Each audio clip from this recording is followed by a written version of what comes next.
মঙ্গলারতি বিরাজ সত্য সুন্দর।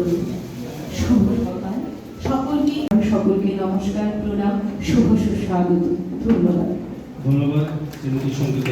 ধন্যবাদ স্যার। সুস্বাগত। আমাদের পরম সৌভাগ্য, আমরা গর্বিত, আমরা ঋদ্ধ স্বামী বিবেকানন্দের শ্রীচরণে প্রণাম নিবেদন করছি। মহিষী নারী মিস ফ্লোরেন্স নাইটিঙ্গেলের শ্রীচরণে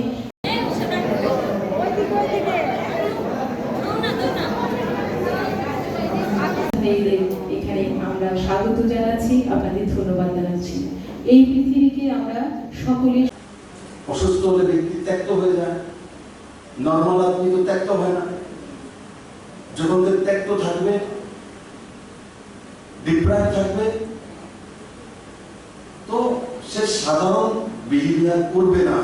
আমার যদি এখানে ব্যথা হয় তখন আমি কি বলি, কেউ যদি বলে স্যার এটা কি করে নেন, তখন জিতবে। যখন শরীর অসুস্থ থাকে তখন যদি কেউ এসে আমাকে বলে স্যার এটা ট্রান্সফার করে দেন না, আমি বিকাল স্কুল আসতে যাচ্ছি। আর যদি শরীর ভালো থাকে, স্যার যেটা ট্রান্সফার করে দেন, আচ্ছা আচ্ছা ব্লাড দেখতে আসে।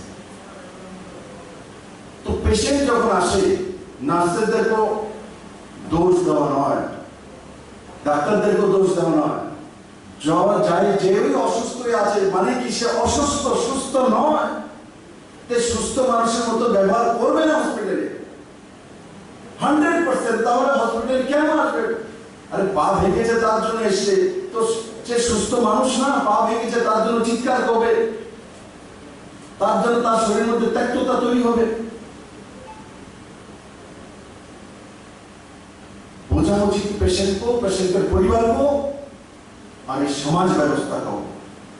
যদি আমার শরীরে একটা কাঁটা একদিকে বয় ব্যথা করে, তখন যদি আমি চিৎকার করি বা আমি আমার মধ্যে জিদ ওঠে বা গুসা ওঠে,